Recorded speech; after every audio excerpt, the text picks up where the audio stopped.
Hi there everybody, welcome to Shady Entertainment. As you can tell guys, I'm donning my 80s fatigues. That's right, I'm all back to the futured up in my Marty McFly wear. Marty McFly wear, that's Michael J. Fox, if you're there and you need some extra cash, we're gonna deal with Universal, and you should have some of your own fashion line called Marty McFly wear. Just call it McFly wear. That'd be a huge success for nostalgic geeks like myself.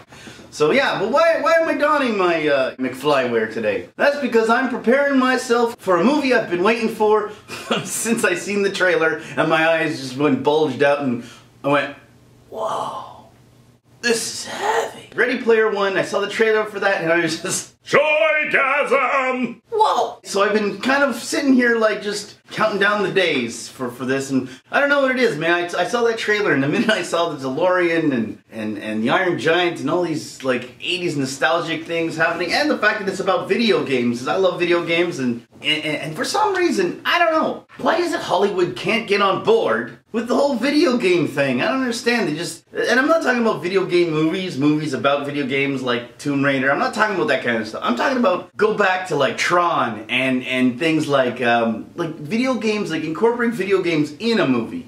Like Wizard. Remember Wizard from the 80s? I love that movie. It's such a great movie. It's Fred Savage back in the wonder years of his life. It was a great movie, actually. I like that movie. But Hollywood is so devoid of ideas. And video games are pretty much running the show when it comes to new ideas and innovative ideas. And I don't understand why Hollywood is so adverse to incorporating video games in their movies. Now I know they have a few, okay, like Pixels is one, The Last Starfighter, oh my god, I love that one. Like an underappreciated gem as far as I'm concerned. Tron, I mentioned Tron. What else is there? Wreck-It Ralph, which I really enjoyed Wreck-It Ralph. But there's really few and far between when you consider the fact that video games been around for so many years, movies have been around forever, and they don't know how to combine the two. Like anime does it all the time. Like, I don't know if you guys are into anime, but like Sword Art Online, and there's a few other ones that are very similar to that. There's just so much to work with that I don't understand why they haven't done it enough. Like,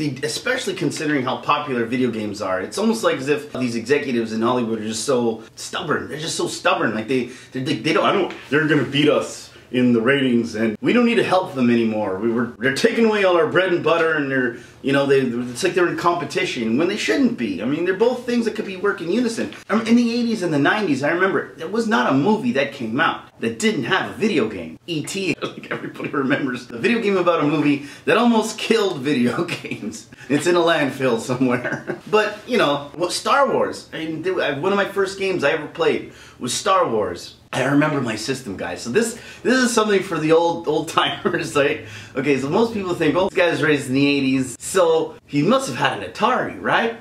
Nope. My video game system was the Coleco Gemini. Not the Coleco Vision, the Coleco Gemini. I think it was the second installment of the Coleco Vision, but it was my first video game system, and no one's ever heard of it. I always thought it was really cool. And now I think about it, I was like, what's going on? Is this the Mandela effect again? Did I live in some alternate reality that this video game system never existed? Because it seems like no one's ever heard of it. I know it exists. I Google it just to make sure. It's every time I go into a video game store and ask for it, nobody ever has it. And it's frustrating. If anybody else had a Coleco Gemini, please put in the comments. I don't feel lonely. I feel like I'm the only one. But yeah, so I really hope that this does well, and I really like that Wreck-It Ralph is coming out too, because I really want to see more video games and Hollywood come together. And I'm not talking, like I said, I'm not talking about a World of Warcraft game. I'm talking about actual someone playing video games in a movie. And they don't do it enough. Remember Reboot, guys? Reboot, the series back in the day, was a 90s series. One of the first CGI series, all CGI cartoons that it came out. It was really good. I love that cartoon. Something like that. They don't do anything like that. And I kind of wish they would come together. I don't know. Maybe I'm the only one. Because I always had this thought, this really amazing idea of, remember Tron, the guy gets sucked into the video game? It's as cool as seeing Tron and all the games. And it was, remember, in the 80s, this was like CGI, this was like top-notch CGI. But like, I kind of thought it would be much cooler to have someone playing I'm being sucked into a video game we recognize, like Mario Brothers, and make it all pixelized, like Pixels, not a cartoon, not like Wreck-It Ralph cartoony, but pixelized, a la Pixels, the way Pixels did it. I'd be sucked into the video game, and I would have this movie actually take place in the 80s. The only way things happened magically was lightning. So lightning struck, it was a storm outside, and this boy named Elliot, keeping with the E.T. theme, and he's playing his video game, he's playing his Mario. Actually, Mario was like this.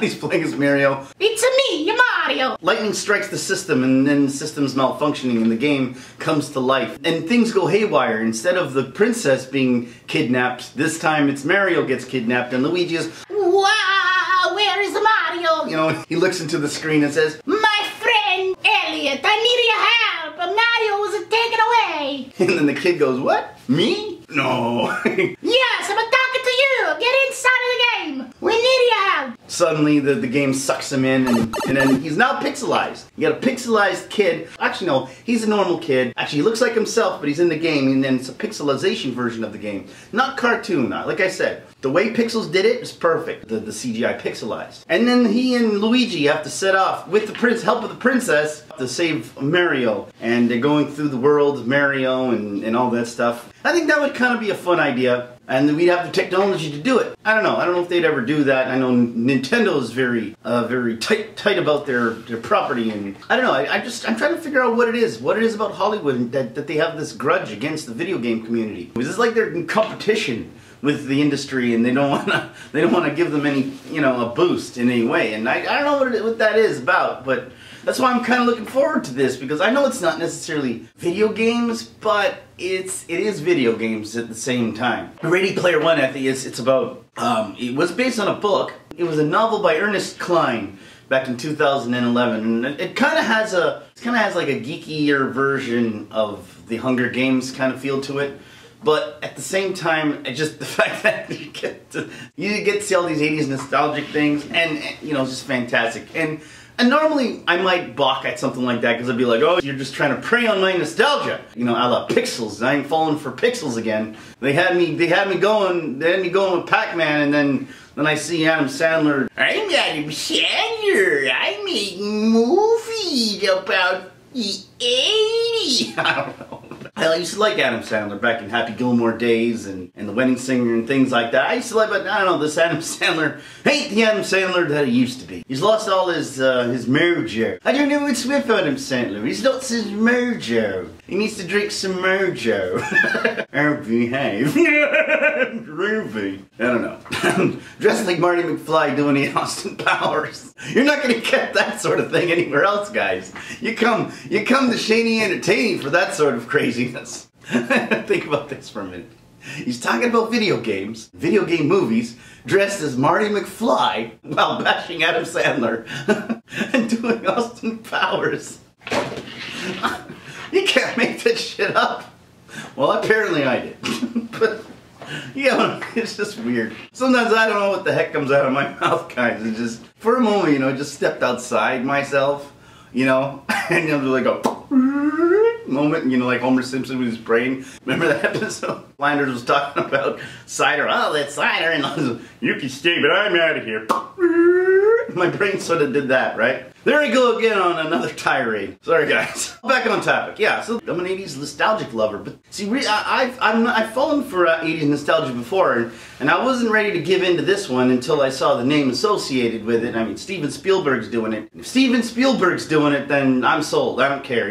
A guy that practically made the 80s. I mean, everything that I love, he either had a hand in or someone else was inspired by him to do. He's going to be in charge of my nostalgia. I don't mind. Here, take my nostalgia. I'll just putty in my hands. Just here, Steven. I'll just sit here like this and just let you do your thing, because anybody else doing it, I wouldn't have given it. I would have been like, yeah, whatever. You're just trying to make a buck. But this is different. This is Steven Spielberg, the guy who built the 80s. I mean, you're watching those things and you're just like, Steven Spielberg, just everything that guy did was just gold in the 80s. And so, you know what I mean? Like, he's the one guy that I know I could trust with my heart and my nostalgia. So So that's why I allowed myself to fall for it, because, you know, I was guarded. I was guarded when Pixels came out because it was an amazing idea and I really liked it. I mean, the thought of having all these, you know, video game characters that you played when you were a kid, Space Invaders and Galaga and Pac-Man, all them, and just have them come and attack. I thought it was such an amazing premise. I thought, wow, and then to see, I even liked the effects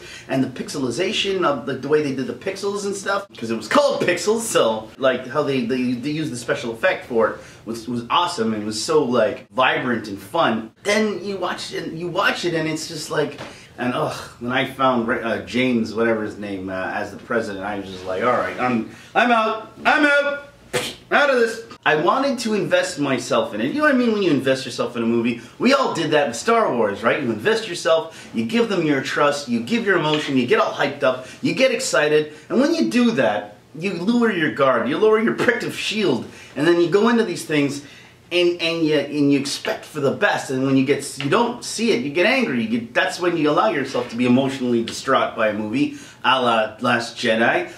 And so I didn't do that for Pixels. I knew that Adam Sandler was attached to it, so I kind of guarded myself and said it could be good, but chances are it's not. And I was right. It actually had good elements, but I wish Steven Spielberg was actually directing that movie.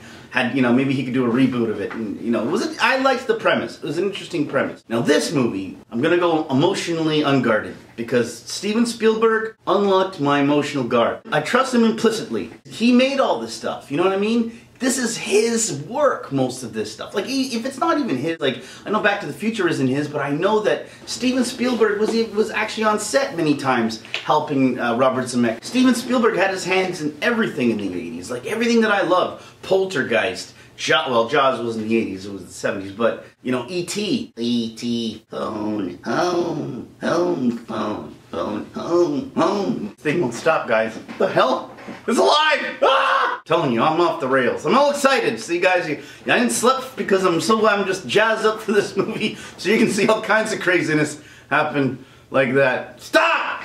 I think it's time for his meds. Yeah, so like I'm going in unguarded, and I'm really looking forward to this movie. It's got a lot of elements that I like. Anyway, guys, that's my video for today. What do you guys think? Are you guys looking forward to it? I'll probably do a review on it right after, because I just gotta. I was kind of excited. I really wanted to talk about this because, you know, I love the 80s. Everything in the 80s was heavy. There's that word again, heavy. Is there something wrong with this gravitational pull? Whoa! Everything was heavier in the 80s, and I miss it. If I was to die and got a chance to live out my afterlife in any decade, I'd say take me to the 80s, because I would love to be just there, binging on 80s stuff all day long. Anyway, guys, are you guys excited for this movie? Like, what do you want to see in this movie? What are you looking for? What was it in that? What did you see in the trailer for Ready Player One that excites you, right? There was so much that I like, that I saw that I wanted to see. So what exactly is making you excited to see this, if you are at all? Yeah, so anyway, guys, so please, like I said, let me know in the comments what you think. And hey, guys, if you're interested, I have an Instagram page called Shaney Entertaining. Kill Surprise! I do a thing called Bitch You Can't Guess This. It's where I reenact a scene from a movie using impressions and whatever, and then I ask people to guess what movie it's from. So if you're interested in that, and it's a little bit of trivia, I did it just for fun, and check it out. So go on my Instagram at Shaney Entertaining, and also share this video, subscribe, and next time I see you guys, I've already watched this movie, and you'll probably see this happy times. You know, like, I haven't looked forward to a new movie in a long time, and so excited, just can't hide it. I'm about to lose control, and I think I like it. Shane, your pills. Alright, guys, thank you very much for watching, and I'll see you later. Where I'm going, we don't need roads, because I'm home. And it's all wood floor. No roads here.